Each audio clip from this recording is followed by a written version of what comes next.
नमस्कार, डेली 24 भारत देख रहे हैं आप। मैं हूं आपके साथ साहिल धुलिया। बुलेटिन की शुरुआत करेंगे। संसद के विशेष सत्र के बीच राजधानी दिल्ली में अहम सरकारी बैठकों का दौर शुरू हो गया है। प्रधानमंत्री नरेंद्र मोदी की अध्यक्षता में कैबिनेट कमेटी ऑन सिक्योरिटी यानी सीसीएस और केंद्रीय कैबिनेट की महत्वपूर्ण बैठकें आयोजित की गई। इन बैठकों को बेहद अहम माना जा रहा है क्योंकि देश इस समय कई घरेलू और अंतर्राष्ट्रीय मुद्दों से गुजर रहा है। सूत्रों के मुताबिक राष्ट्रीय सुरक्षा, विदेश नीति और आंतरिक हालात से जुड़े मुद्दों पर विस्तार से चर्चा की गई। इसके साथ ही सरकार के कई नीतिगत फैसलों और आगे की रणनीति पर भी विचार विमर्श हुआ। खास तौर पर संसद के विशेष सत्र के दौरान इन बैठकों का होना संकेत देता है कि सरकार कई बड़े निर्णयों की तैयारी में है। हालांकि बैठक के विस्तृत एजेंडे की आधिकारिक जानकारी सामने नहीं आई है, लेकिन माना जा रहा है कि आने वाले दिनों में इनका असर नीतिगत फैसलों और राजनीतिक माहौल दोनों पर देखने को मिल सकता है। वहीं मध्य पूर्व में जारी तनाव के बीच लेबनान अब एक नए और निर्णायक दौर में प्रवेश करता नजर आ रहा है। राष्ट्रपति जोसेफ एओन ने साफ कहा है कि देश अब केवल सीज फायर तक सीमित नहीं रहेगा, बल्कि स्थायी शांति और संप्रभुता की रक्षा के लिए व्यापक बातचीत की दिशा में आगे बढ़ेगा। उन्होंने इस बात पर जोर दिया कि बातचीत किसी भी तरह की कमजोरी नहीं, बल्कि देश के हितों की रक्षा और जनहानि रोकने का एक रणनीतिक फैसला है। लेकिन ज़मीनी हकीकत इससे कहीं ज़्यादा जटिल है। एक तरफ हिजबुल्लाह ने साफ कर दिया है कि वो अपने हथियार छोड़ने को तैयार नहीं है।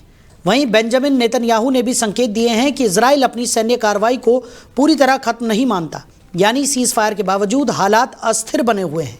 विश्लेषण के तौर पर देखें तो ये शांति और संघर्ष के बीच की स्थिति है, जहां कूटनीति चल रही है, लेकिन ज़मीनी स्तर पर भरोसे की कमी और सैन्य दबाव अब भी बना हुआ है। यही कारण है कि लेबनान का ये नया फेज उम्मीद और अनिश्चितता दोनों का मिश्रण बन गया है। इसी बीच एक बड़ी खबर निकलकर सामने आ रही है। सीज फायर खत्म होने पर फिर हमले की चेतावनी दी गई है। डील न होने पर बमबारी होने के संकेत दिए गए हैं। ब्लॉकेड खत्म नहीं होगा, ऐसा डोनाल्ड ट्रंप का कहना है। तो ईरान और अमेरिका के बीच सीज फायर की समय सीमा खत्म होने से पहले डोनाल्ड ट्रंप का एक बड़ा और सख्त बयान सामने आया। डोनाल्ड ट्रंप ने साफ कहा है कि अगर तय समय तक कोई समझौता नहीं होता तो सीज फायर को बढ़ाया भी नहीं जा सकता और हालात फिर से युद्ध की ओर बढ़ सकते हैं। उन्होंने ये भी संकेत दिया कि भले ही बातचीत जारी रहे, लेकिन ब्लॉकेड खत्म नहीं होगा। सबसे चिंताजनक बात यह रही कि उन्होंने दोबारा बमबारी शुरू होने की संभावना भी जताई, जो क्षेत्र में तनाव को और बढ़ा सकती है। यह बयान ऐसे समय में सामने आया जब पहले से ही क्षेत्रीय हालात बेहद संवेदनशील बने हुए हैं और कूटनीतिक कोशिशें जारी है। विश्लेषण के तौर पर देखें तो ये प्रेशर डिप्लोमेसी की रणनीति हो सकती है, जहां कड़ी चेतावनी देकर बातचीत को अपनी शर्तों पर लाने की कोशिश की जाती है। लेकिन इसका दूसरा पहलू यह है कि अगर समझौता नहीं हुआ तो हालात तेजी से बिगड़ सकते हैं और एक बार फिर बड़े सैन्य टकराव की आशंका बढ़ जाएगी। वहीं ऋषिकेश में उत्तराखंड के मुख्यमंत्री पुष्कर सिंह धामी ने चारधाम यात्रा को लेकर महत्वपूर्ण बयान दिया। उन्होंने कहा कि चारधाम यात्रा की शुरुआत हो चुकी है और तीर्थ यात्रियों के लिए सभी आवश्यक व्यवस्थाएं सुनिश्चित की जा रही हैं।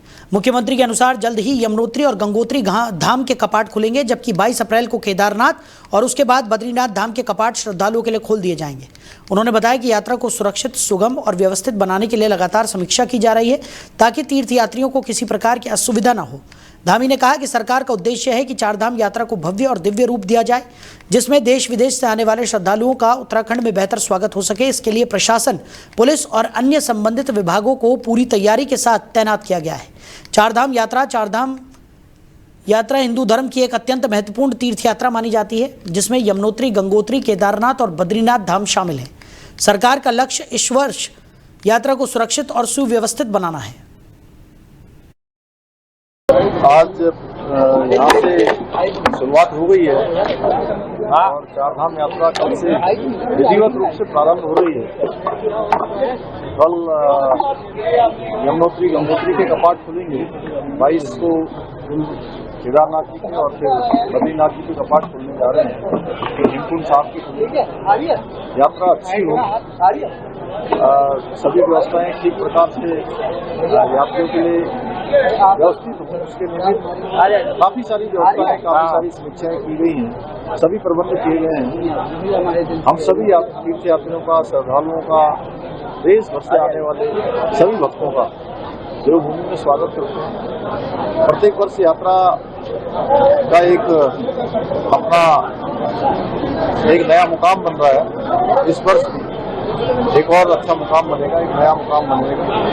भगवान के आशीर्वाद से, चारों धामों के आशीर्वाद से यात्रा भव्य। कल जो हुआ वो लोकतंत्र के लिए एक बहुत बहुत बड़ी जीत रही। जो सरकार की साजिश थी संघीय ढांचे को बदलने की, लोकतंत्र को कमजोर करने की, उसको हराया गया, उसको रोका गया। ये संविधान की जीत थी, देश की जीत थी और विपक्ष की एकता की जीत थी। और वो साफ साफ सत्ता पक्ष के नेताओं के चेहरों पर दिख रही थी, आप सबने भी देखा होगा। कल जो हुआ, वहीं जयपुर में राजस्थान विधानसभा के 16वीं विधानसभा के पंचम अधिवेशन का सत्रवसान 17 अप्रैल को कर दिया गया। ये जानकारी विधानसभा अध्यक्ष वासुदेव देवनानी ने दी। उन्होंने बताया कि निर्धारित कार्रवाई पूरी होने के बाद सत्र को औपचारिक रूप से खत्म कर दिया गया है। इस संबंध में विधानसभा सचिवालय की तरफ से अधिसूचना भी जारी कर दी गई है। यह अधिवेशन राज्य के विभिन्न विधायी और प्रशासनिक मुद्दों पर चर्चा के लिए आयोजित किया गया था, जिसमें कई महत्वपूर्ण विषयों पर विचार विमर्श हुआ। सत्र के दौरान सरकार और विपक्ष के बीच विभिन्न मुद्दों पर बहस भी देखने को मिली। सत्रावसान के साथ ही अब आगामी अधिवेशन की तैयारी शुरू होगी, जिसमें राज्य के नए मुद्दे और नीतिगत फैसलों पर चर्चा की जाएगी। विधानसभा सत्र का समापन एक नियमित संसदीय प्रक्रिया है, जिसके तहत तय एजेंडा पूरा होने पर सत्र खत्म किया जाता है। वहीं जयपुर में भजनलाल शर्मा की पहल और गजेंद्र सिंह खीवसर के निर्देशन में शुद्ध आहार एवं मिलावट पर वार अभियान के तहत खाद्य सुरक्षा विभाग ने सघन कार्रवाई की। खाद्य सुरक्षा आयुक्त डॉक्टर टी शुभ मंगला के अनुसार मेसर्स शंकर एजेंसी से गुलकंद सिरप, ग्वावा क्रश, पपीता प्रिजर्व, सोया सॉस और अन्य उत्पादों के 6 नमूने लिए गए। मिलावट के संदेह पर बड़ी मात्रा में खाद्य सामग्री जब्त की गई, जिसमें gulkand syrup, soya sauce, chilli sauce सहित कई उत्पाद शामिल हैं। इसके अलावा अवैध रूप से रखे गए कस्टर्ड पाउडर, चेरी पपीता फ्रूटी और फालूदा को नष्ट कराया गया। अतिरिक्त आयुक्त भगवत सिंह ने बताया कि श्री अनु मिल्क प्रोडक्ट्स लिमिटेड से घी के नमूने लिए गए और 1422 लीटर घी सीज किया गया। बिलौना घी के एक बैच को असुरक्षित पाए जाने पर उसके विक्रय पर प्रतिबंध लगा दिया गया। वहीं जयपुर में नशे के खिलाफ चलाए जा रहे विशेष अभियान मिशन जागृति के तहत पुलिस ने बड़ी कार्रवाई की। राजश्री राज के नेतृत्व में ड्रोन टीम और डॉग स्क्वाड की मदद से कच्ची बस्तियों में सघन सर्च ऑपरेशन चलाया गया। इस दौरान संगठित अपराधियों पर विशेष फोकस रखते हुए कार्रवाई की गई।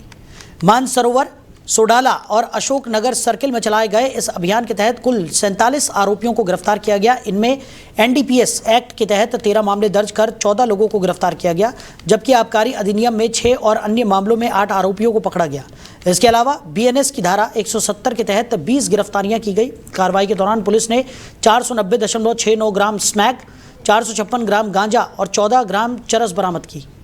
साथ ही 2.09 लाख रुपए नगद और एक कार और 6 पावर बाइक भी जब्त की गई। यह अभियान शहर में नशे और अवैध गतिविधियों पर अंकुश लगाने के उद्देश्य से लगातार जारी है। हत्या का प्रयास, डकैती, आर्म्स एक्ट, काफ़ी सारे जिसका जहाँ पर लोकेशन आया, फिर हमारी स्पेशल टीम्स अलग अलग सर्कल वाइज, थाने वाइज बनाकर इनके विरुद्ध हमने कार्रवाई शुरू की। पिछले 15 दिनों में वारंट निकाला हुआ है, परमानेंट वारंट निकाला हुआ है। 254 स्थायी वारंटियों में से 21 जो है वो जघन्य अपराध, हत्या का प्रयास, आर्म्स एक्ट, ये इनमें वांछित है। करीब 21 ऐसे अपराधियों को हमने गिरफ्तार किया और टोटल 254 में से 27 इनामी अपराधी थे। 27 अपराधियों पर इनाम घोषित था अलग अलग प्रकरणों में, चाहे वो हत्या हो और डकैती। तो इन सब का विवरण इसमें दिया गया है। ये हमने एक विशेष अभियान चलाया था, अभी 15 दिन हुए हैं। बाकी जो बचे हुए 15 दिन हैं उसमें भी अभी हमारा प्रयास जारी रहेगा। बाकी जो विवरण है, जो जघन्य अपराधों में जिनको हमने गिरफ्तार किया है, जो काफ़ी दिनों से वांछित चल रहे थे, जो इनामी अपराधी, उसका विवरण जो है वो प्रेस नोट में दिया गया। हत्या। वहीं जयपुर में जिला सड़क सुरक्षा समिति की बैठक संदेश नायक की अध्यक्षता में आयोजित हुई, जिसमें सड़क सुरक्षा और यातायात सुधार को लेकर अहम निर्णय लिए गए। बैठक में बताया गया कि अप्रैल से 3 महीने तक व्यापक सड़क सुरक्षा जागरूकता अभियान चलाया जाएगा। इस अभियान के तहत सड़कों की मरम्मत, सीवरेज, मेन हॉल सुधार, साइनेज लगाना, जेब्रा क्रॉसिंग और ट्रैफिक लाइट्स को दुरुस्त करना जैसे कार्य किए जाएंगे। साथ ही यातायात नियमों के उल्लंघन जैसे हेलमेट न पहनना, सीट बेल्ट का उपयोग न करना, शराब पीकर वाहन चलाना और मोबाइल का इस्तेमाल करने वालों पर सख्त कार्रवाई की जाएगी।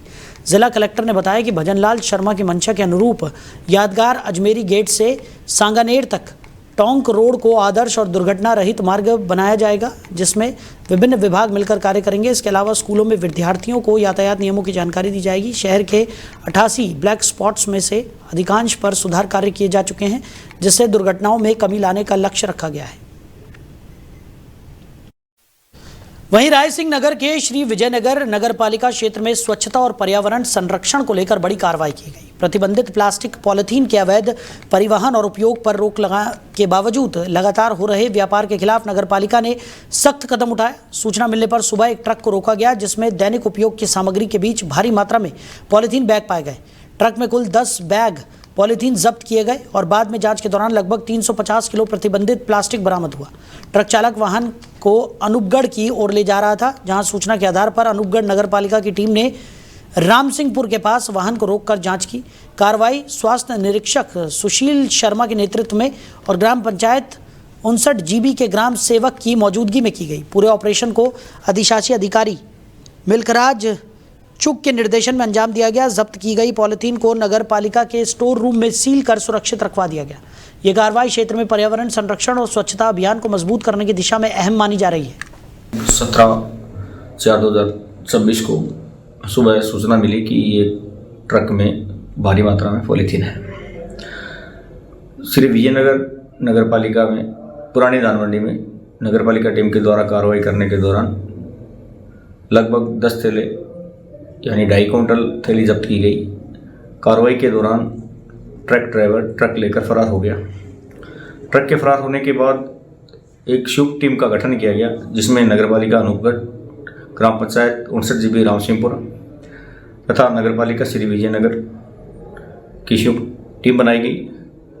ट्रक को रामसिंह पर रुकवाकर कार्रवाई की गई। उक्त कार्रवाई में सचिव ग्राम पंचायत रामसिंहपुर व नगर पालिका कार्यवाहक SI अनूपगढ़ व नगर पालिका श्री विजयनगर के द्वारा कार्रवाई कर पॉलिथीन जब्त की गई।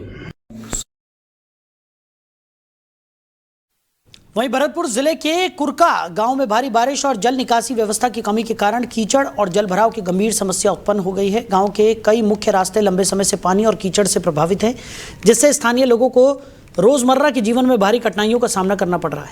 गांव की आबादी 1000 से अधिक होने के बावजूद विकास कार्यों की धीमी गति और प्रशासनिक अनदेखी के कारण स्थिति लगातार खराब बनी हुई है।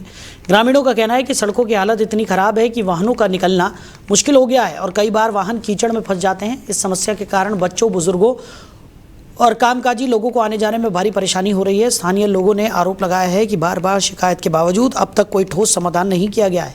ग्रामीणों ने भारत सरकार और राजस्थान प्रशासन से मांग की है कि जल्द से जल्द सड़क सुधार, जल निकासी व्यवस्था और बुनियादी विकास कार्य किए जाएं ताकि गांव की स्थिति सुधर सके और लोगों को राहत मिल सके।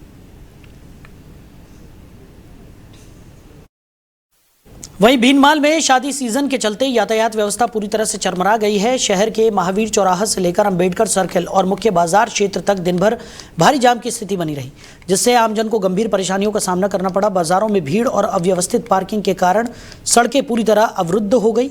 हालात इतने खराब हो गए कि पैदल चलना भी मुश्किल हो गया और वाहन घंटों तक जाम में फंसे रहे।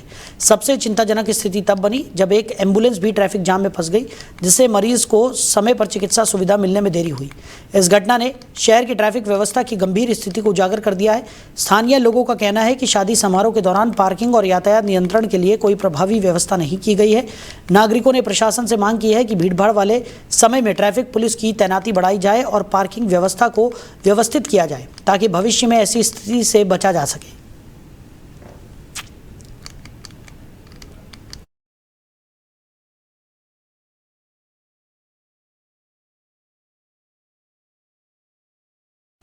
तो भीनमाल में शादी सीज़न के मद्देनज़र ट्रैफिक की समस्या काफ़ी ज़्यादा बढ़ती हुई नज़र आ रही है।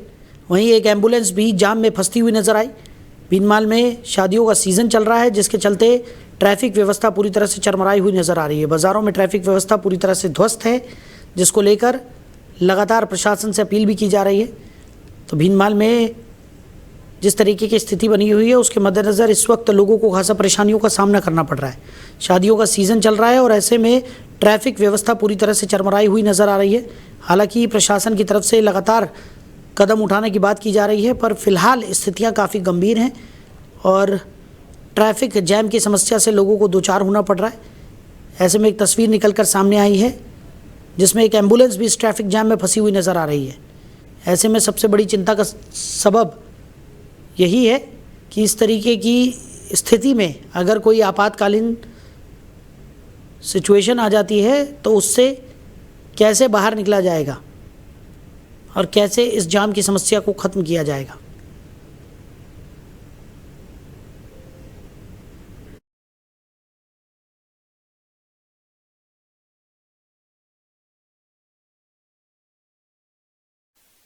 तो फिलहाल इस बुलेटिन में मेरे साथ इतना ही। आप बने रहिए। नमस्कार।